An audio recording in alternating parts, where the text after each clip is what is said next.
우리 옆 사람들을 바라보면서 인사합시다. 성령 충만합시다. 시작. 네. 이 시간 성령가 여러분들에게 임하길 축원합니다. 성부와 성자와 성령의 이름으로 말씀드립니다. 네. 아멘. 네. 이 시간 성령 충만함을 받는 복된 날 되시길 축원합니다. 네. 무디 목사님을 크게 부흥시킨 인물입니다.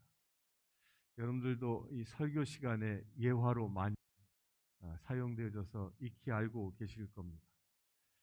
그는 초등학교밖에 나오지 아주 복음적이며 영감이 있고 열정적인 설교로 수많은 영혼들을 주님께로 인도했었습니다. 그가 집회가 있을 때마다 은혜를 받으려고 모여든 사람들이 인산인해를 이루었다라고 기록하고 있습니다. 그래서 한 지역에서 무디 목사님을 초청해서 전도 집회를 가지려고 준비 모임을 했습니다.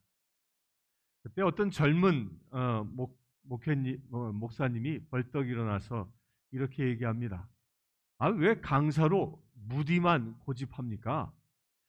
무디 외에는 설교자가 없단 말입니까?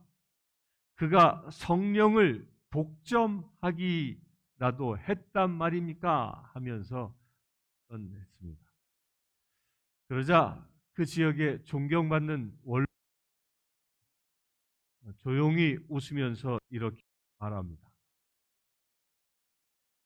이만이 성령을 독점하는 것이 아니겠지요. 그런 분명한 사실이 있습니다. 성령께서 이 시대에 무디를 독점하고 계시다는 겁니다. 순간 장내에는 박수갈채가 터져 나왔습니다. 이 시대에도 분명히 성령께서 쓰시는 사역자들이 있습니다. 사랑하는 성도 여러분, 여러분도 성령님이 독점하는 사명자들. 하나 둘 셋. 마이크가 왜 됐다 안 됐다 그런지 모르겠네요. 오늘은 성령 강림절이다 보니까 사단마귀도 시기 질투하나 봅니다. 모든 사단마귀들은 예수 이름으로 떠나갈지어다. 오늘은 성령 강림절입니다. 이 무디 목사님에게 임하신 성령님이 지금 여러분들에게도 충만하게 임하시기를 축원합니다. 오늘 설교 후에는 모두에게 성령 세례를 위한 안수 기도가 거행될 것입니다. 그때에 여러분들이 한 분씩 이 앞에 나와 기도 받으실 때에 성령 충만함을 얻기를 축원합니다. 성령 받는 날, 그것이 복된 날입니다. 성경의 시대는 성부, 성자, 성령 이 세 가지 시대로 구분되어집니다. 이 성부 시대는 언제냐면 성부 하나님이 역사하신 그 구약의 시대를 성부 시대라고 얘기합니다. 그리고 성자 예수님의 시대는 언제냐? 그건 신약의 시대입니다. 곧 성자의 시대는 복음서의 시대이고 성령 시대는 언제입니까? 사도행전부터 지금까지 이 은혜의 시대를 보고 성령의 시대라고 얘기합니다. 이러한 구분에 의하면 지금은 성령 시대입니다. 진리의 영이신 보혜사 성령의 위로와 가르침을 받는 시대라는 겁니다. 그래서 성령님께서 기름 부음 받은 백성들의 공동체인 교회를 통해서 역사하는 시대가 지금 이 시대입니다. 오늘 본문은 오순절날 성령 경험 후 성령 충만한 베드로의 설교와 또한 청중들의 반응과 그들에 대한 권면의 말씀이 기록되어져 있습니다. 베드로의 설교의 내용은 크게 두 가지입니다. 구약의 요엘 선지자가 예언한 대로 메시아가 오신 다음에 성령을 부어주신다는 겁니다. 그리고 또 하나는 너희들이 십자가에 매달려 돌아가게 한 예수, 그분이 바로 우리 구세주이시다라는 말씀입니다. 다윗이 예언한 시편을 인용하면서 말씀합니다. 예수는 보통 어떤 종교인처럼 도덕이나 종교적 지식을 가르치는 그런 사람이 아닙니다. 구약 성경에서 예언한 하나님의 아들이요, 또한 구세주이십니다. 우리가 그분을 믿었기에 성령을 받은 것입니다. 이렇게 설교하고 있습니다. 그 설교를 들을 때에 유대인들의 마음속에 성령이 임재하셔서 마음에 찔림을 주십니다. 그래서 그 설교를 들은 많은 사람들이 우리가 어찌할꼬 하며 베드로와 다른 사도들에게 묻고 있습니다. 그때 베드로가 성령 받는 방법을 가르쳐 주고 있습니다. 성령 받는 방법은 무엇이겠습니까? 베드로가 가로되 너희가 회개하여 각각 예수 그리스도의 이름으로 세례를 받고 죄 사함을 얻어라. 그러면 성령을 선물로 받으리니라고 사도행전엔 말하고 있습니다. 첫째는 회개입니다. 회개에는 두 가지가 있습니다. 두 가지 영역이 있습니다. 하나는 종교적인 죄, 곧 윤리적인 죄를 회개하는 것입니다. 또 하나는 우리가 태어날 때부터 대물림 받은 원죄입니다. 이는 아담의 불순종으로 인하여 인간 모두에게 주어진 죄성입니다. 그리스도를 믿음으로 우리의 죄성이 씻기움 받고 세례를 받음으로 의롭게 된다는 말씀을 하고 있습니다. 회개의 헬라어 단어는 메타노이아입니다. 그 뜻은 가던 길을 방향을 바꾸라라는 의미입니다. 예수 그리스도에 대한 태도를 바꾸라는 것입니다. 예수를 저주받은 자로 그 십자가에 죽어야 한다고 예수를 거역하고 반역했던 그 자리에서 방향을 바꾸라는 것입니다. 예수는 주시요 그리스도시요 살아계신 하나님의 아들이심을 고백하라는 것입니다. 하나님에 대한 태도를 바꾸는 것, 이것이 회개입니다. 그때 성령께서 역사하시는 겁니다. 하나님이 그렇게 계시하셨고 우리를 구원해 주신 것입니다. 이것이 제일 첫째 회개입니다. 또한 자범죄, 즉 윤리적인 죄를 토설하는 것입니다. 세상에서 빗대고 소금되지 못하게 살았던 모든 죄와 허물들을 다 내놓고 또한 주님 앞에 회개하는 것입니다. 그럴 때 하나님께서 예수 그리스도의 보혈의 공로로 대속하고 구원해 주신다는 약속입니다. 회개는 은혜 받은 첫 출발입니다. 여러분들 그 회개의 은혜가 이 시간 임하길 축원합니다. 두 번째는 세례입니다. 세례는 누가 받습니까? 예수님을 주로 고백하는 사람이 받습니다. 고백은 하나님 앞과 하나님 앞에서 또한 사람들 앞에서 하는 것입니다. 세례는 하나님 앞에서 자녀로 인정됨의 표시이며 모든 회중 앞에서 나는 하나님의 백성입니다. 세례받은 하나님의 자녀입니다. 라고 고백하는 행위입니다. 이런 고백이 있을 때 성령께서 기뻐하시며 역사하시는 것입니다. 셋째는 순종입니다. 순종이란 나 중심의 의지가 하나님 말씀 앞 나를 내려놓는 것을 말합니다. 사랑하는 성도 여러분, 주님의 말씀 앞에 순종할 수 있게 되길 축원합니다. 사도행전 5장 32절의 말씀을 보면 우리는 이 일의 증인이요 하나님이 자기를 순종하는 사람에게 주시는 성령도 그러하니라 라고 말합니다. 구약적인 해석을 한다면 우리는 다 하나님의 제물입니다. 번제물입니다. 번제가 뭡니까? 태워버린다는 겁니다. 곧 번제는 죽어서 각이 떠져서 하나님 앞에 바쳐지는, 불태워지는 것을 말합니다. 의지가 꺾여지고 생명이 바쳐지는 것이 번제물입니다. 그 위에 하나님의 불이 임하여 태우는 것입니다. 이것이 레위기 9장에 나오는 번제에 관한 항목입니다. 오늘 이 시간 성령의 불의 임재를 이 시간 여러분들 경험할 수 있게 되길 축원합니다. 성령의 불이 임하여 여러분들 자체가 번제물 되시길 축원합니다.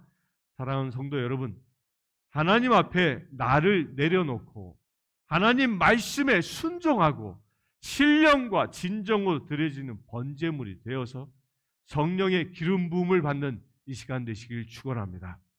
네 번째는 사모함입니다. 사모해야 은혜를 받습니다. 하나님은 사모하는 자에게 은혜와 복을 주십니다. 저도 예수를 믿고 은혜를 많이 사모했습니다. 은혜를 사모했던 사람들은 그의 목회나 인생이 축복이 된 것을 볼 수 있습니다. 이 시간 사모할 수 있게 되길 축원합니다. 목마른 사슬림이 신의 물을 찾기에 갈급함 같이 주의 은혜를 사모함이 있어야 은혜가 임하는 것입니다. 그럴 때 성령의 은혜를 받는 줄 믿으시길 바랍니다. 사랑하는 성도 여러분, 우리 이렇게 고백합시다. 성령님 사랑합니다. 시작. 성령님 사랑합니다. 다섯째는 기도입니다. 오늘 본문 42절에 오로지 기도하기를 힘쓰니라 라고 말합니다. 하나님은 기도하는 사람에게 성령을 주십니다. 루가복음 1장 11절에서 13절에 보면 너희 중에 아비된 자가 누가 아들이 생선을 달라 하면 생선 대신에 뱀을 주며 알을 달라 하면 전갈을 주겠느냐? 너희가 악할지라도 좋은 것을 자식에게 줄 알거든 하물며 너희 천부께서 구하는 자에게 성령을 주시지 않겠느냐라고 말씀하십니다. 구하는 사람에게 성령 충만함을 주신다는 이 약속입니다. 기도할 때 성령의 은사를 구할 수 있게 되길 축원합니다. 성령님은 인격적인 분이십니다. 그렇기 때문에 성령이 오시면 당신의 모든 은사를 우리에게 주시는 겁니다. 기도하실 때 먼저 방언의 은사를 구할 수 있게 되길 바랍니다. 사도행전 10장 34절에 보면 베드로가 고넬리오 집에서 복음을 전합니다.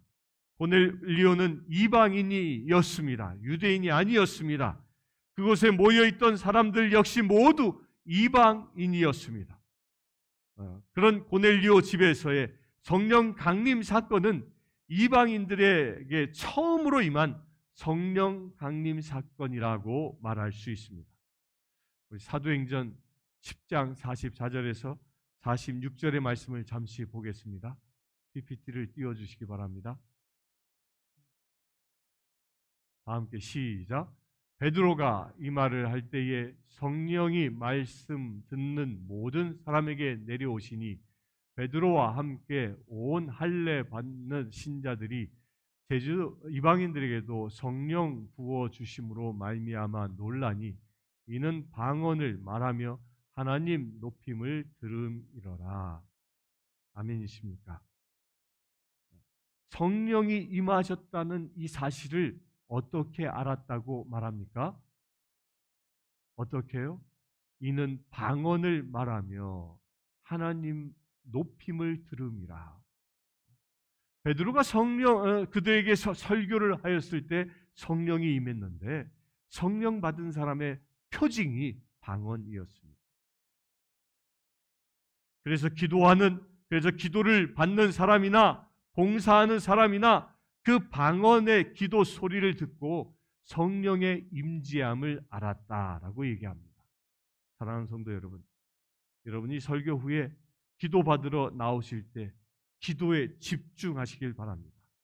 성령님이 내게 오시도록 강력하게 기도할 수 있게 되길 바랍니다.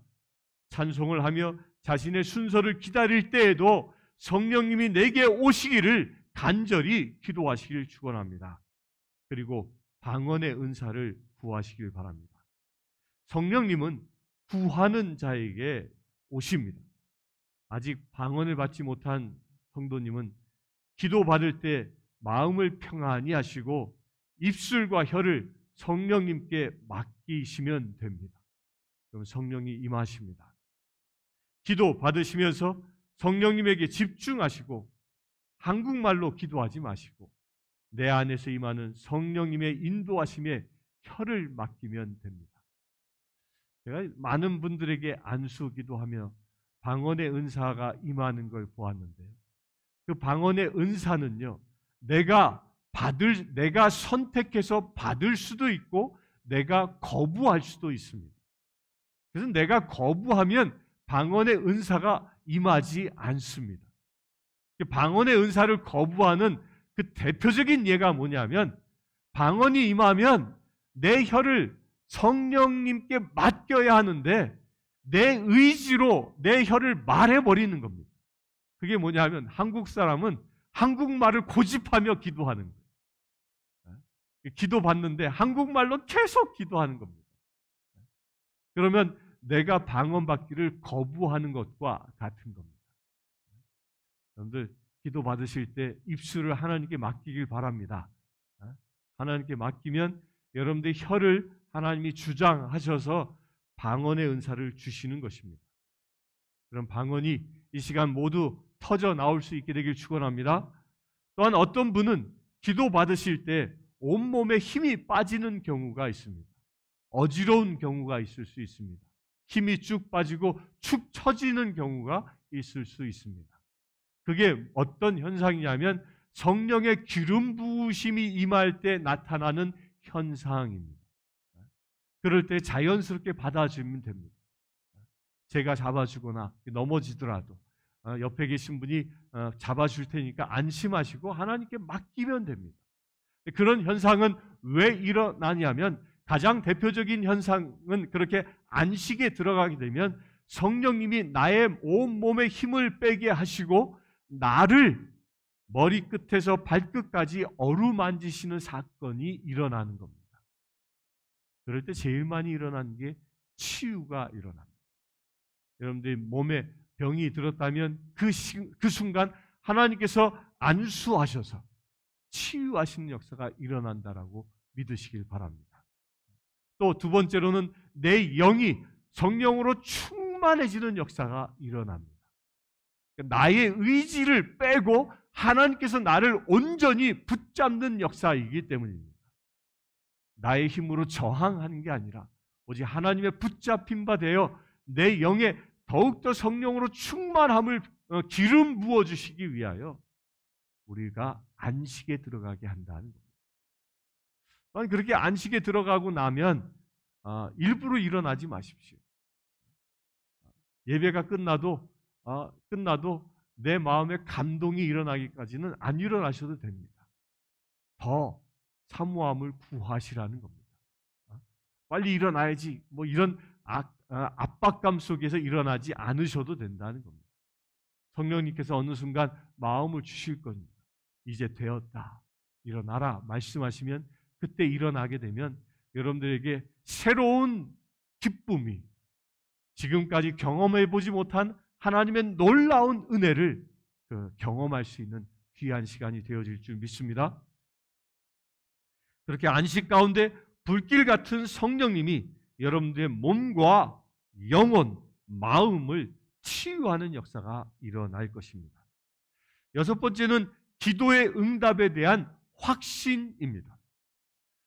우리의 기도의 자세는 이러해야 합니다. 기도하고 구한 것은 받은 줄로 믿으라. 그러면 너희에게 그대로 되리라. 아멘이십니까? 여러분들이 기도 받으러 나오실 때 내가 구한 대로 이루어진다라고 믿으시길 바랍니다. 또한 그를 향하여 우리가 가진 바 담대함이 이것이니 그의 뜻이 무엇을 구하면 들으심이라. 우리가 무엇이든지 구하는 바를 들을 줄 안즉 우리가 그에게 구한 것을 얻은 줄을 또한 아느니라 라고 요한일서 5장 14절 15절에 말씀하고 있습니다. 얻은 줄로 알게 되길 바랍니다. 이는 기도에 대한 매우 중요한 고백입니다. 내가 기도하는 것을 하나님께서 들으신 것을로 알고 믿음으로 선포하십시오. 언어를 만드신 하나님께서 우리의 기도를 들으시는 것을 내가 믿습니다. 이런 고백이 있으시길 바랍니다.